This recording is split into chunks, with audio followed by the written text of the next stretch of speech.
sí voy a dedicar un par de minutos a presentarle a la primera persona, a Cristina Cortés, que es la persona que interviene, miembro de la asociación desde el primer momento y desde el primer minuto, y que va a intervenir en las jornadas en primer lugar.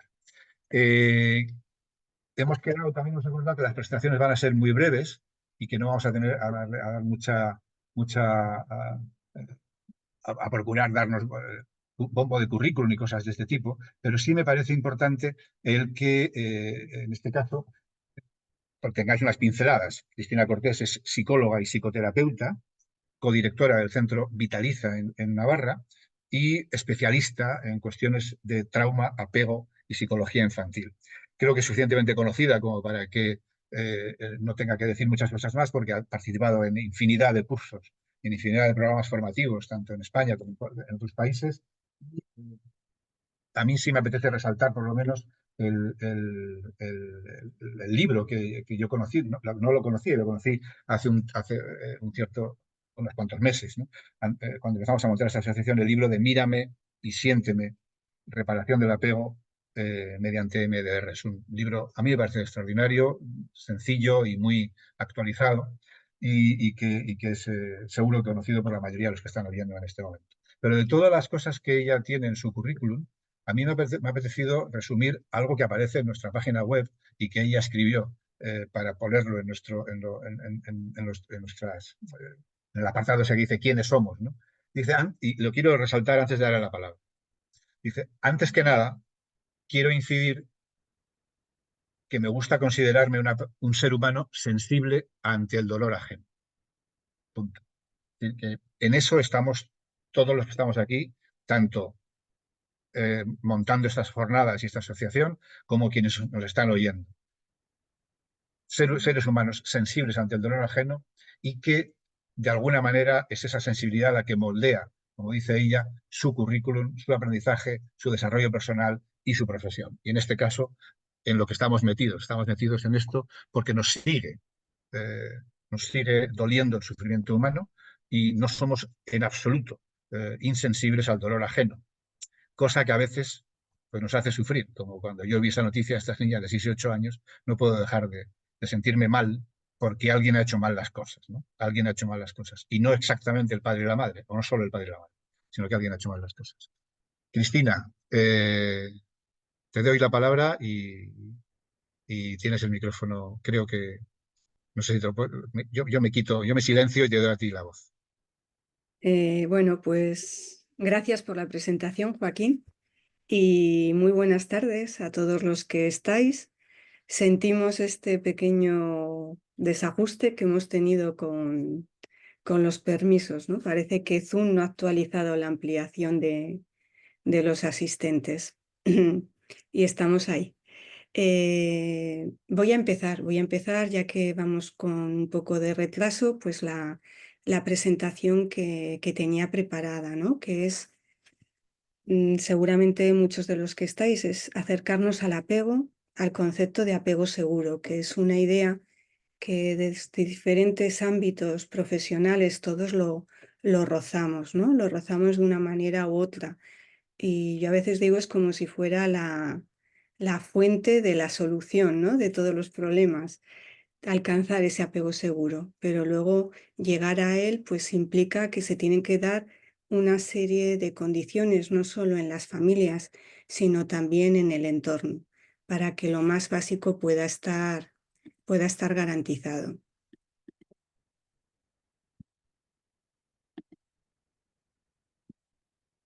Entonces, pues la verdad es que todos los que estamos aquí estamos muy satisfechos de poder presentar la asociación que, como ha dicho Joaquín, pues llevamos un tiempo poniendo mucha energía.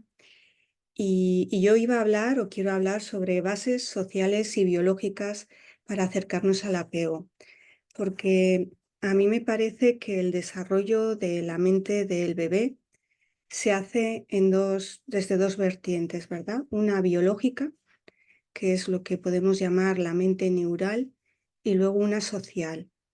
Nuestro desarrollo como personas, nuestra capacidad para sentir lo que estamos viviendo y también el exterior y poderlo comprender y darle un significado, pues realmente depende de las interrelaciones que tenemos y sobre todo de esas interrelaciones muy tempranas, ¿no?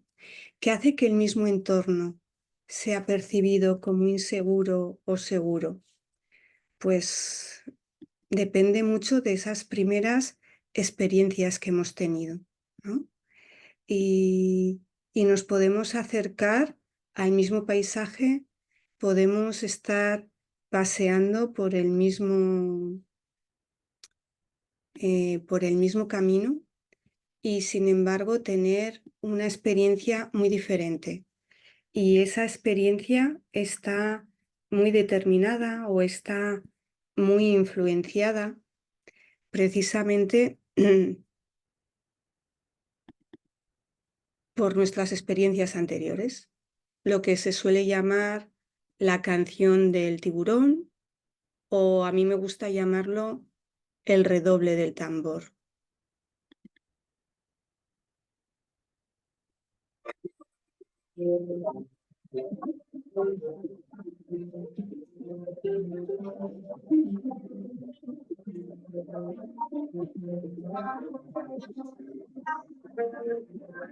Cristina, creo que el audio está un poco bajo.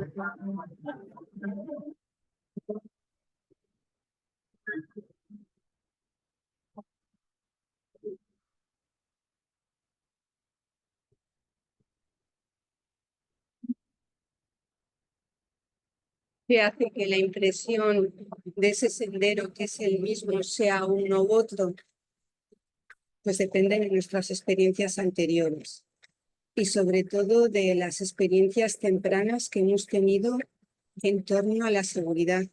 En realidad, el sendero es este y el ruido natural es este, ¿verdad? Pero yo lo puedo transitar según con qué esté sintonizando con mis experiencias anteriores, con mi historia, de una forma muy diferente. Y cuando más sensibles somos al entorno y cuando más sensibles somos a las experiencias que estamos teniendo y que sobre todo esas experiencias están llegando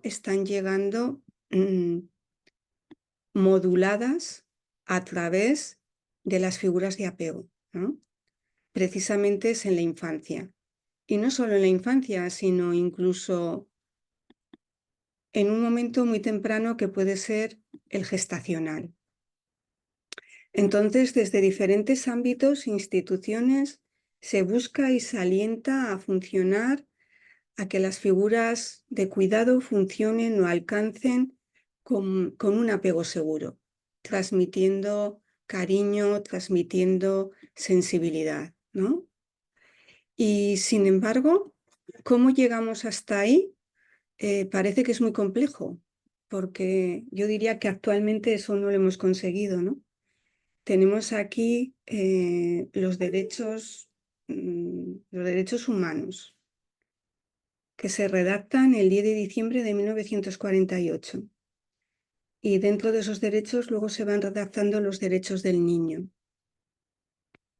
Y en este momento eso se está cubriendo.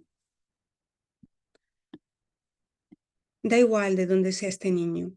Puede estar en cualquier rincón del planeta. ¿Y qué tiene?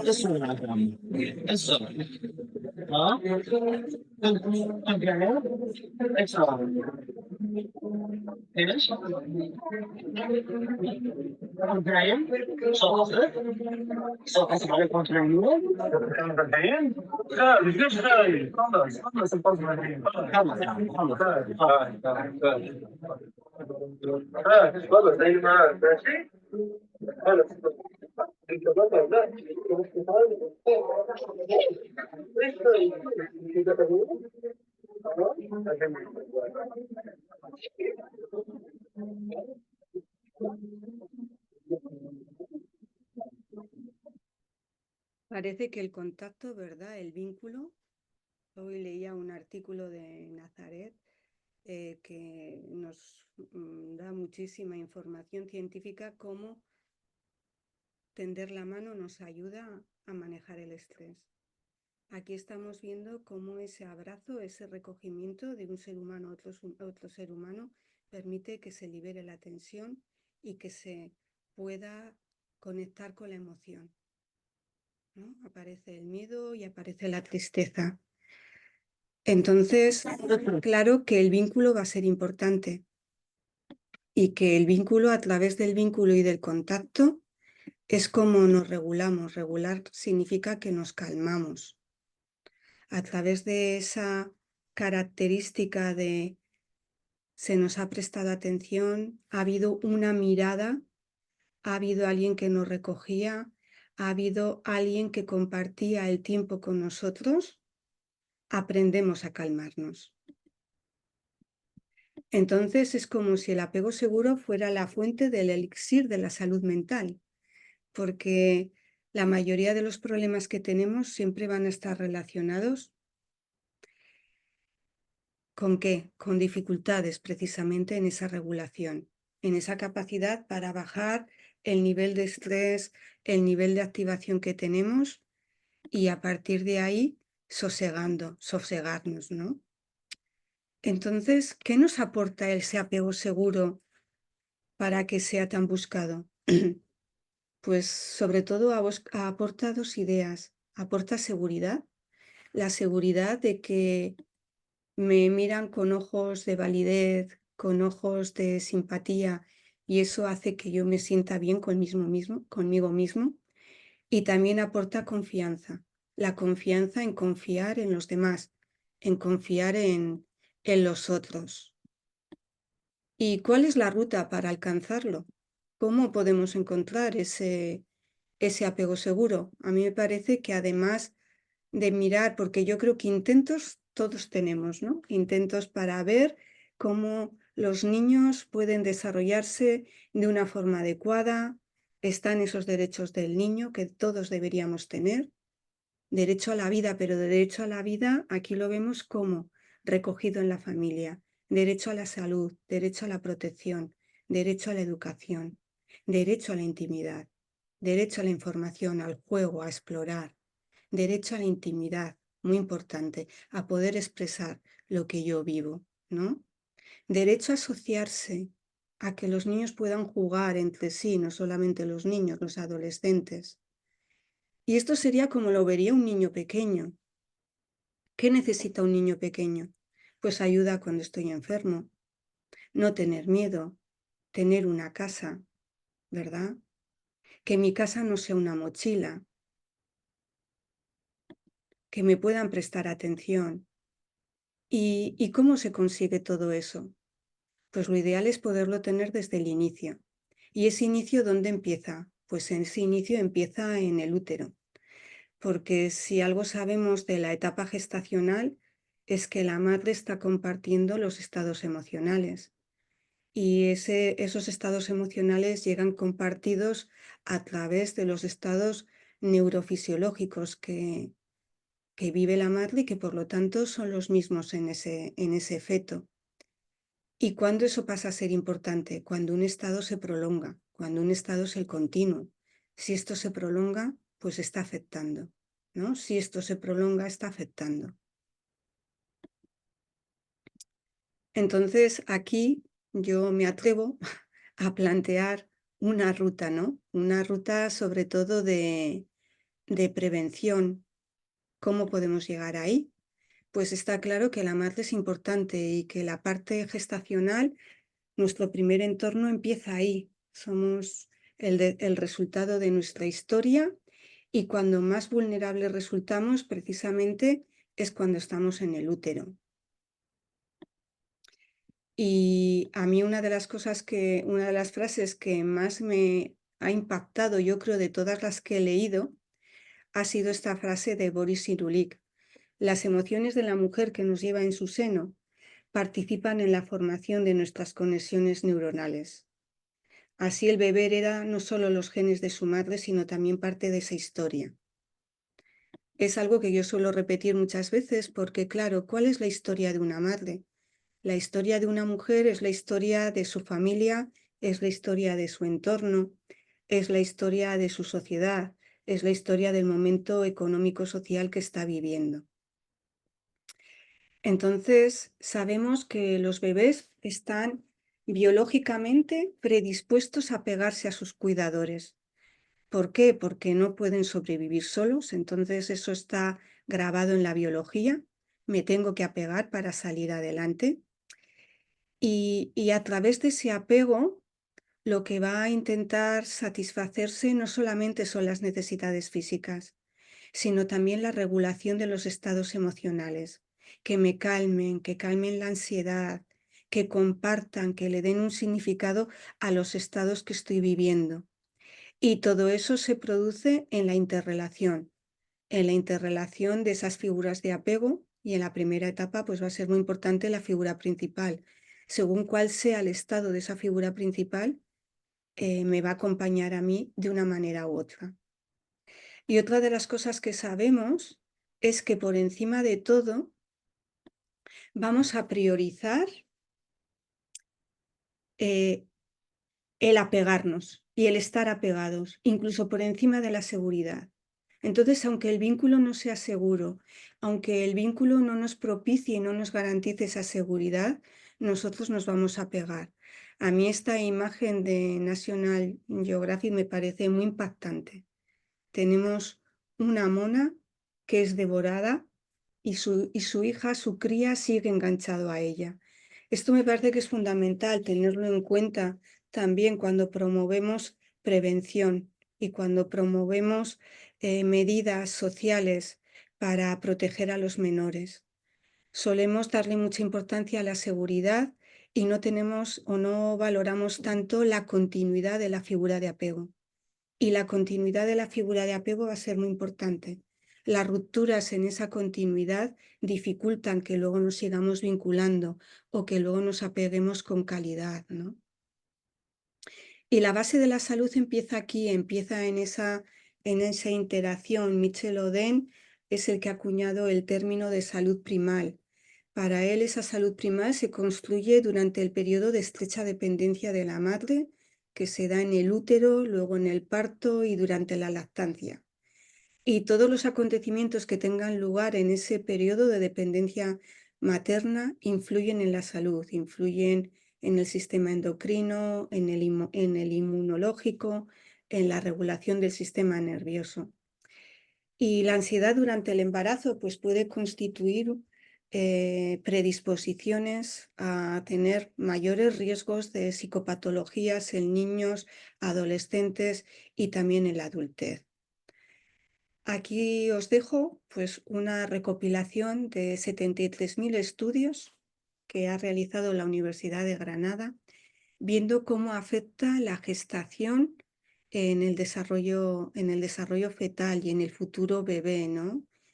Y en estos 73.000 estudios se recoge que los niveles de estrés altos durante el embarazo hace que aumente el riesgo para la mujer embarazada para tener diabetes gestacional, preeclampsia, trastornos psicopatológicos, depresión posparto, que afecta también al futuro feto en desarrollo con prematuridad, bajo peso al nacer, y que esos efectos del estrés pueden perdurar posteriormente.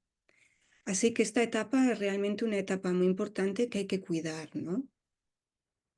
¿Y cuáles son esas primeras experiencias donde ya estamos en contacto con la regulación? Pues se dan en la gestación. La madre está transmitiendo esa genética y está transmitiendo también su historia, está transmitiendo las experiencias donde ella está siendo cuidada, atendida, regulada, y está transmitiendo también todas las experiencias anteriores que igual le han llevado a diferentes estados emocionales que está viviendo en ese momento. Por eso poder detectar a mujeres en riesgo con historias traumáticas y poderlo hacer en la etapa gestacional, pues sería un buen comienzo, ¿no? En esa prevención. Y como decíamos antes, la seguridad no solo depende de la madre, sino depende de ese sistema. Tenemos el estudio ACES, es un estudio que se ha replicado en muchos países, en diferentes continentes, y lo que nos dice es que a más situaciones adversas en la infancia, más probabilidad de sufrir trastornos en la edad adulta. Y que la forma de compensar eso es precisamente, bueno, pues teniendo recursos, teniendo acompañamiento social, teniendo personas que proporcionan regulación, sería lo que está aquí, teniendo experiencias positivas para poder compensar lo adverso, para poder desarrollar la resiliencia. La resiliencia es la capacidad para recuperarnos cuando ha habido experiencias duras, ¿no? Aquí vemos dónde se ha ido replicando. Pero ¿a dónde nos vamos a replicar si mi inicio ya ha sido complicado? ¿O dónde vamos a regularnos o a dónde vamos a volver si lo único que conozco es adversidad y desregulación? El desarrollo tiene diferentes conquistas y requiere de mucha energía de la familia, de mucha energía del entorno y sobre todo requiere de condiciones favorables para que se pueda llegar a dar el vínculo. Esas condiciones favorables es un refugio, casa, alimento.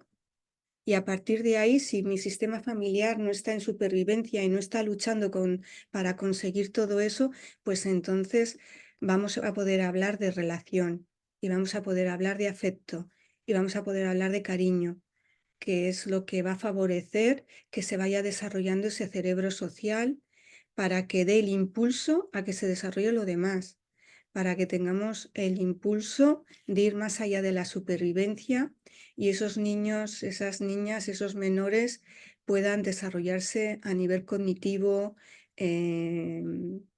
puedan desarrollar habilidades superiores, puedan desarrollar la creatividad, ¿no? Luego vienen los aprendizajes, pero esto es lo básico. Sin esto no se puede desarrollar lo siguiente o no se va a desarrollar en la calidad adecuada.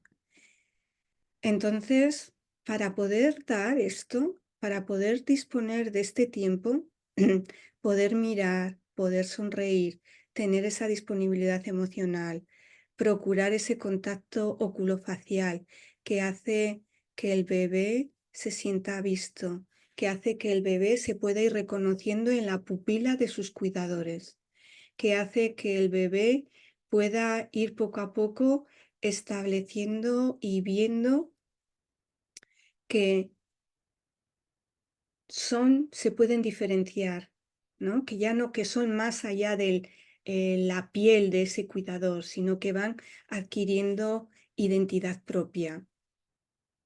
Para eso necesitamos que los cuidadores tengan tiempo y vivan seguridad. Suelo recurrir mucho a los modelos animales y este vídeo a mí siempre me deja impactada, porque tenemos una leona que vive una situación de riesgo, se enfrenta a un macho, su cachorro, su cría ha vivido también una situación de riesgo y lo que hace es pasar rápidamente de estar en un estado de activación, de lucha, a la conexión social, a conectar con el otro.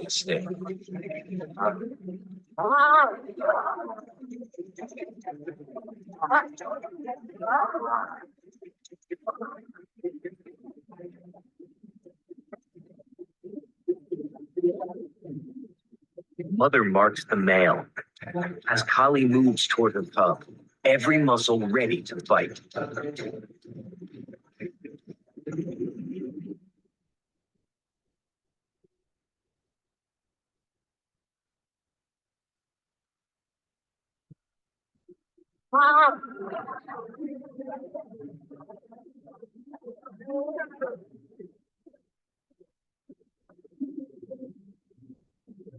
Para mí lo sorprendente es esto, cómo activa el sistema de conexión social y cómo lo que hace es dedicarle tiempo a esa cría para decirle estoy aquí, estoy contigo, te puedes calmar, ¿no? Es lo que Putman llamaría pasar o tener la capacidad de llevar a otro momento discreto de calma. Esto es lo más importante, pero para eso necesitamos cuidadores que estén bien, que puedan estar experimentando esa seguridad, esa regulación emocional. Entonces, para cuidar a un niño, ¿qué tenemos que cuidar? Tenemos que cuidar a los cuidadores. Porque el niño, no tenemos un niño solo, no tenemos una niña, una bebé sola. Vamos a tener siempre una niña y un bebé dentro de una interacción, dentro de una relación. Entonces, damos mucha importancia a ese apego para conseguir una base segura.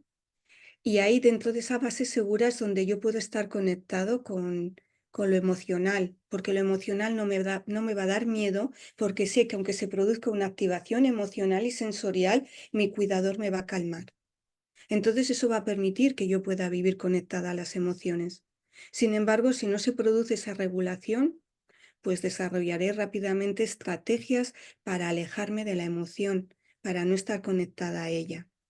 Las emociones son esas primeras experiencias a través de lo sensorial, lo visceral, lo táctil, de esas sensaciones que se están dando en la diada madre-hijo, padre-hijo. Y en realidad estamos preparados para que se dé, nos prepara la biología para que se dé esa conexión temprana, ¿no? Este es el parto de una gorila que los cuidadores tenían una gran preocupación, no sabían si se le iba a activar la red de cuidados cuando naciera la cría, porque había sido criada separada de su madre. Y sin embargo, la sorpresa es que como esa gorila está en un entorno de seguridad, cuando aparece la cría, aparecen todas las conductas de conexión con ella.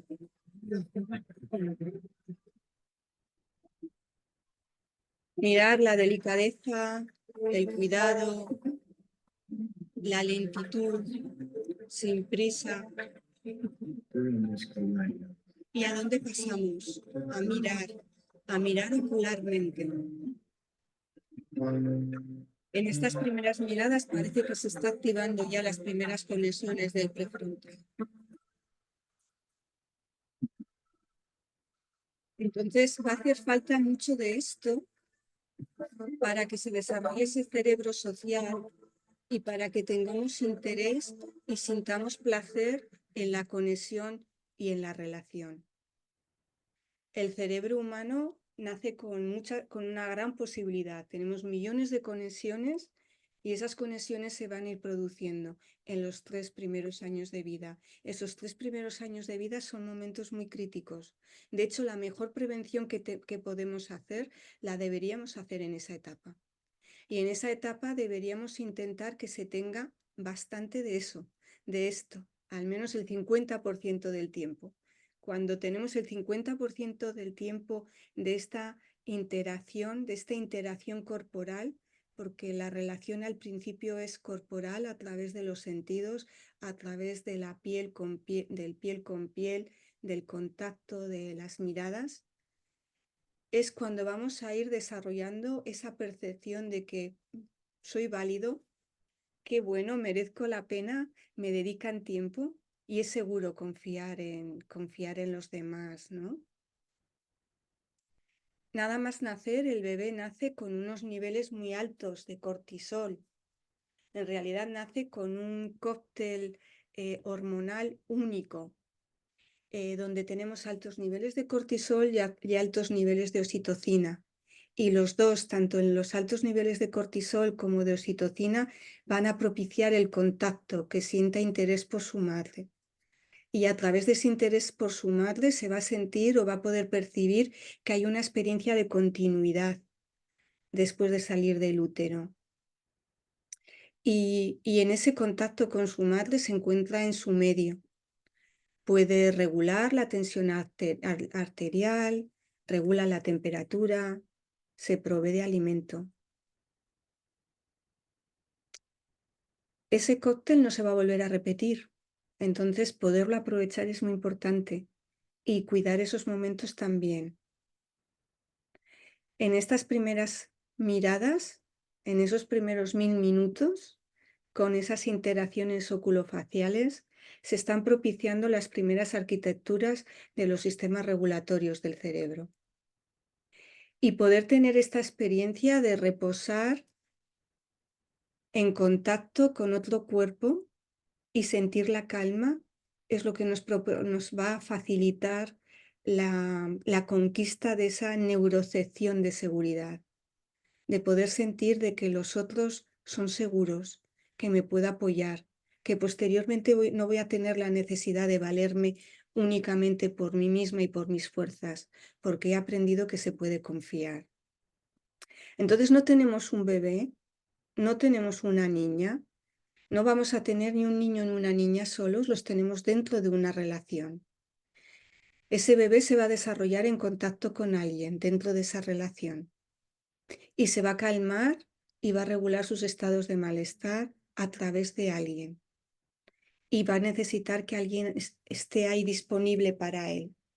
Y a través de esas interacciones se va a descubrir, a través del espejamiento rítmico de los movimientos corporales en contacto con sus padres, con las figuras de apego, a través de los movimientos rítmicos de las expresiones, se va a ir conociendo.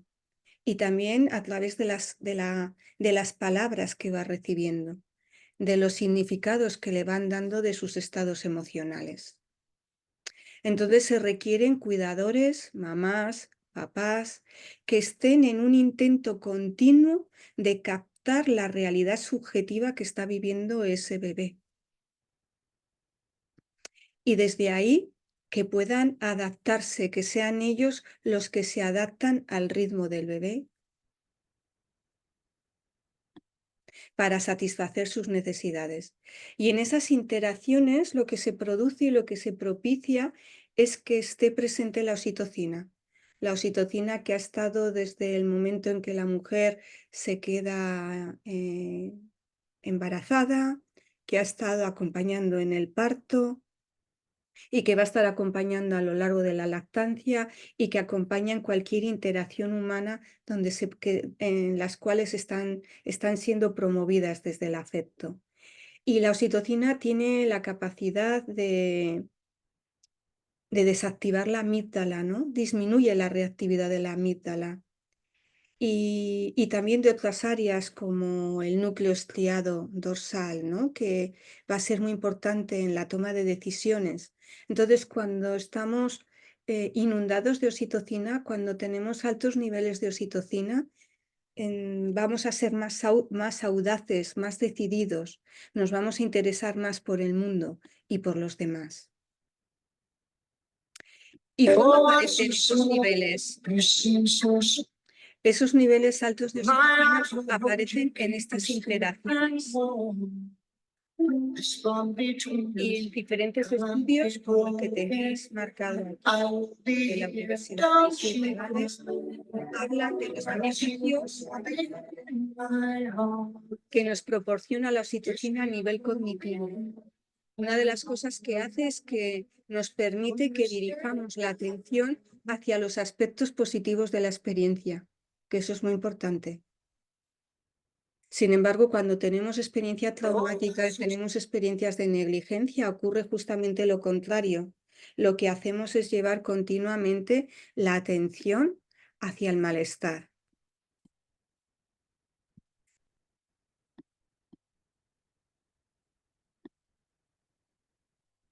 Y a través de esa interacción, donde el cuidador le va dando un significado a lo que observa en el niño se va desarrollando y también le da un significado. A mí me parece siempre que la sonrisa es un bonito ejemplo.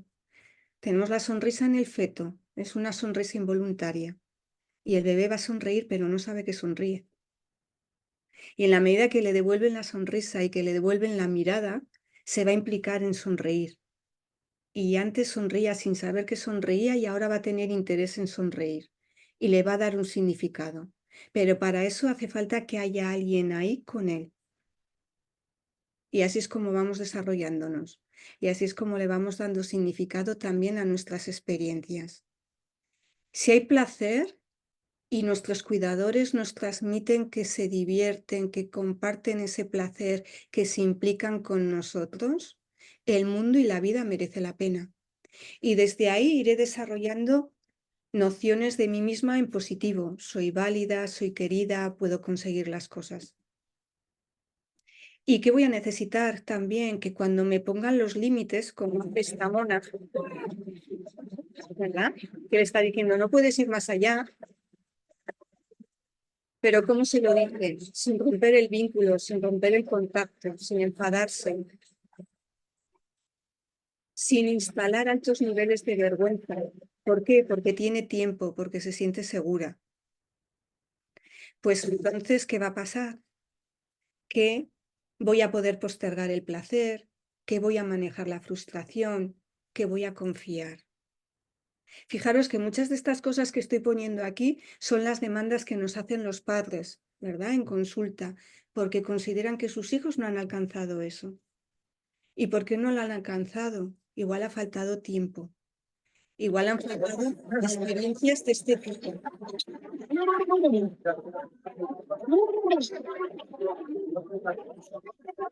Porque cuando se tienen experiencias de ese tipo, uno se siente que es el rey del mundo, el centro del universo. Y eso es muy importante, fundamental. Sin embargo, cuando las cosas no van bien, cuando tenemos cuidadores, como decía Joaquín, que viven dentro del sufrimiento, pues difícilmente van a poder transmitir placer y embelesamiento, sino seguramente lo que van a transmitir es más sufrimiento. Esta es una mona que vive en un zoológico donde es maltratada. ¿Y qué le ocurre? Pues el trato que da hacia su cría no es como el que hemos visto anteriormente. No es un trato adecuado. No está en situación de poderle prestar esa atención. No está en situación de poderle reconfortar. No. Entonces, las investigaciones lo que nos van diciendo es que en la medida que vivimos adversidad, trauma, negligencia, maltrato, abuso, eso va dejando una huella neurofisiológica en el cerebro y va produciendo unos efectos crónicos sobre el sistema simpático, parasimpático, y luego se van a ir manifestando en una serie de sintomatología variada, diferente en cada caso, porque va a depender también del temperamento, de la genética. Pero desde luego lo que está claro es que el maltrato en la infancia perjudica el neurodesarrollo, alterando el volumen y la actividad de distintas áreas cerebrales. Hay etapas que son especialmente sensibles. Cuando estamos teniendo momentos de proliferación de conexiones o de poda neuronal, son etapas muy importantes. Y si ahí se está sufriendo experiencias adversas, dejan una huella mayor que en otras. Esta es una investigación que nos habla de la negligencia, de cómo cuando se les separa a los ratones de una camada y se les deja aislados sin atención, tiene efectos sobre la mielinización, sobre las células que tienen que mielinizar, cubrir de grasa las neuronas para que luego puedan funcionar adecuadamente. Y que además esos efectos, aunque luego vuelvan con la camada, en el caso de los ratones son irreversibles y terminan generando una serie de dificultades posteriores en el desarrollo.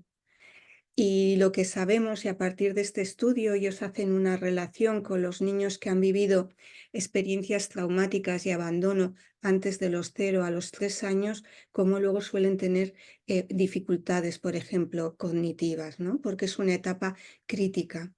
Y como decía antes, los momentos críticos son cuando se están produciendo muchas conexiones neuronales o cuando esas conexiones se están refinando, que es cuando llega la poda neuronal.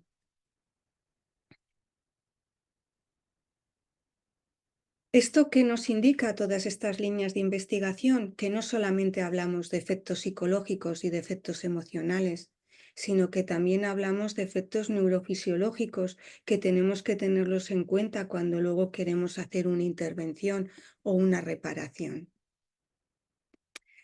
Las conclusiones indican que en la primera infancia el abuso o el abandono produce cambios en la amígdala destinados a minimizar las respuestas de lucha y huida. ¿Por qué? Porque un bebé, un niño pequeño, no puede huir. Si huye y no está en contacto con sus figuras de apego, no puede sobrevivir. Entonces, desde ahí se sugiere que se va a activar la amígdala izquierda, que desencadena respuestas de aproximación y búsqueda, mientras que la amígdala derecha se activaría más ante el abuso, especialmente en la preadolescencia, cuando uno ya tiene otros recursos, una fuerza para poder emitir respuestas de lucha o huida. Y esto lo refrendan también más investigaciones. Entonces, cuando eso ocurre, intentar reparar esto nos va a llevar mucho tiempo y mucho esfuerzo. Ayudar a un niño que ha vivido una adversidad temprana a que pueda dar lo mejor de sí mismo requiere tiempo, energía de padres, madres, familia, sistema de protección.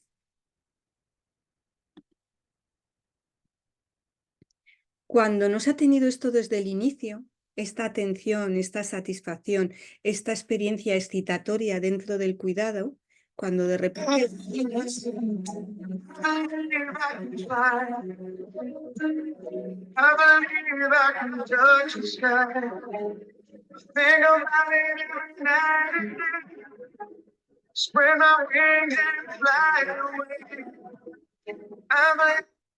cuando de repente la tienes, es como si te hubieran lanzado la primera vez como han lanzado a esta niña al aire. Esta niña ha ido siendo lanzada progresivamente en esa interacción con papá y le resulta atractivo, excitatorio, emocionante y sabe que están esos brazos seguros que la contienen. Pero imaginaros que esta niña nunca ha vivido eso. Llega a esta familia y de repente está expuesta a esto.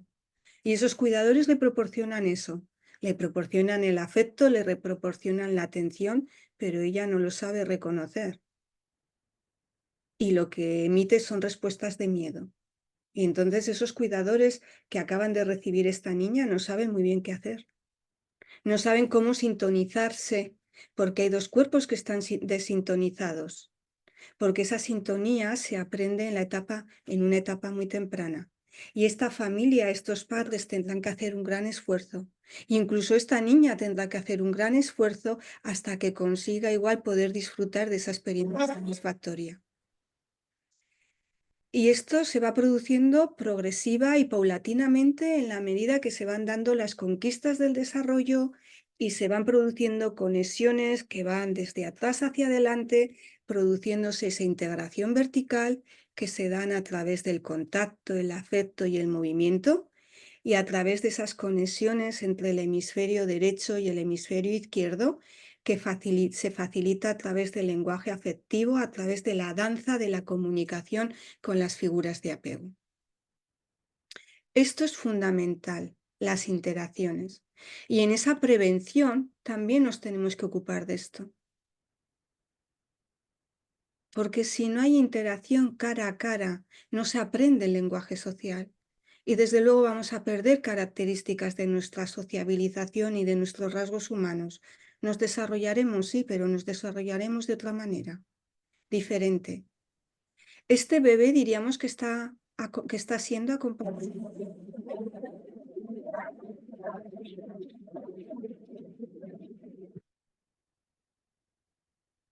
Para mí esto es una oportunidad perdida. Aparece un ruido de sobresalto y el bebé necesita que modular su estado a través de la figura de apego.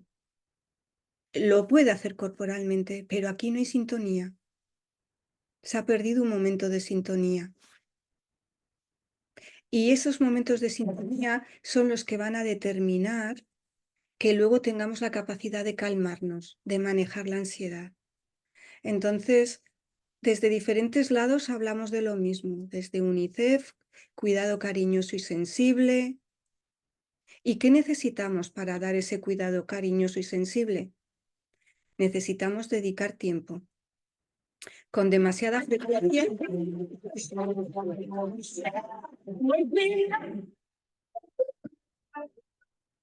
Nuestros niños viven esto. Tienen que competir la atención con el smartphone que llevamos encima a todos los lados. Y un niño necesita en su desarrollo muchas miradas. Y cuando está explorando, cuando está avanzando, necesita volverse y encontrarse con la mirada de mamá y papá que le alientan. Y en ese alentar le están regulando. Le están diciendo sigue adelante, puedes continuar en tu exploración, te vas a encontrar con una satisfacción muy chula, o para porque hay peligro. Y para que se quede la satisfacción, necesita que alguien la haya recogido. No es lo mismo llegar hasta lo alto de un árbol y girarte y nadie lo ha visto, que llegar a lo alto del árbol, a lo alto de la rama y encontrarte la mirada de orgullo y de satisfacción de mamá y papá. Cuando te encuentras con eso, te encuentras con esa experiencia que queda pegada en el cuerpo y lo que estás recibiendo es que vales la pena. Y de esta manera, a través de la interacción, una interacción que requiere tiempo, que requiere disponibilidad, se va desarrollando la capacidad de manejar los afectos negativos, en la medida que han sido manejados y regulados por esas figuras. Este vídeo se hizo viral hace unos meses. Tenemos a una niña de 3 años haciendo una primera presentación y no encuentra, busca con la mirada a sus padres y no los encuentra.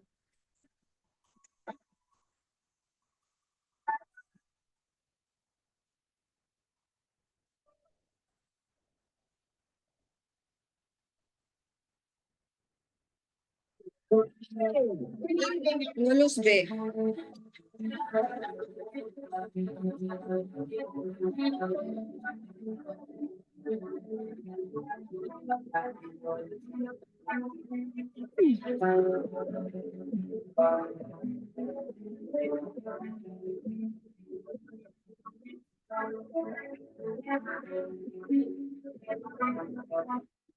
Fijaros que nos hemos vuelto a encontrar con algo parecido al primer vídeo. La situación es muy diferente, pero la niña no ve a los padres, se llena de la tensión, la está conteniendo y cuando se encuentra con la mirada se permite soltar esa tensión a través de las lágrimas. Qué importante que los padres puedan tolerar todos los estados infantiles, porque precisamente en la medida que toleran, que contienen, que le ponen nombre, que los manejan, hacen que ese niño lo pueda tolerar, puede ir tolerando también esos estados y los puede ir identificando. Los estados que las figuras de apego no toleran, no manejan, son los estados que ese niño o esa niña no va a poder manejar ni tolerar. Y para todo eso, ¿cómo lo hacemos? ¿Qué necesitamos? ¿Una familia perfecta? No. No necesitamos una familia perfecta, pero es una familia suficientemente asentada con las necesidades básicas de sustento y sin tener que estar luchando cada día por sobrevivir, porque entonces está en un estrés continuo. Necesitamos una familia suficientemente buena que tienen la capacidad de poder dedicar tiempo de calidad, en cantidad y calidad. ¿Y eso qué requiere? Pues también requiere que todos esos cuidadores, esas familias se puedan cuidar y que tengan extensión, que cuenten con lazos, que cuenten con red, que cuenten con pegamento familiar y con pegamento social. Criar es muy complicado, muy duro y requiere mucha energía. Y en toda la naturaleza aparece la cooperación. Y a través de esa red es como podemos dedicarnos tiempo los cuidadores a mantenernos en pie, porque tenemos que lidiar con el día a día, con las obligaciones, con el trabajo, y la conciliación familiar suele resultar muy difícil. Y sin ser los seres más fuertes del planeta, hemos conseguido sobrevivir. Y lo hemos hecho a través de la cooperación.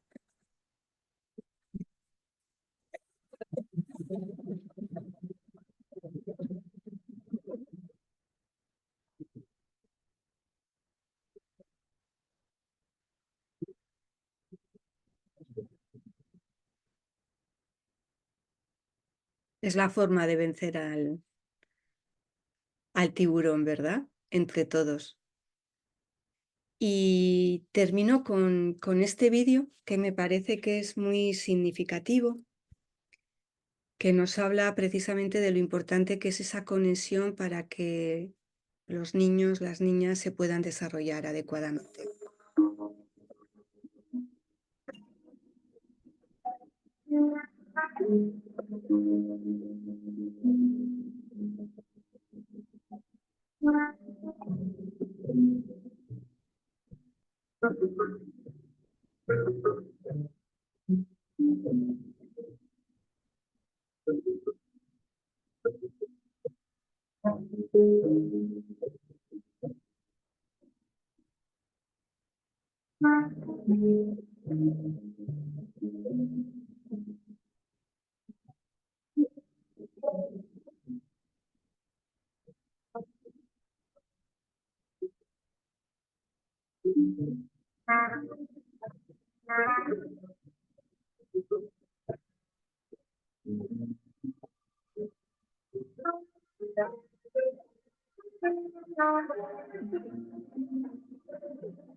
Entonces, para tener niños sanos desde el primer minuto, necesitamos figuras adultas sanas, que estén ahí también desde el primer minuto.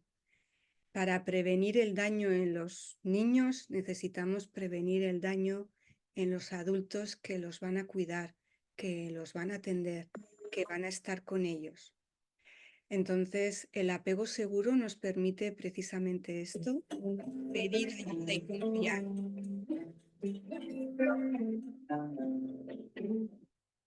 Muchas gracias por vuestra atención y creo que tenemos algo de tiempo para hacer algunas preguntas.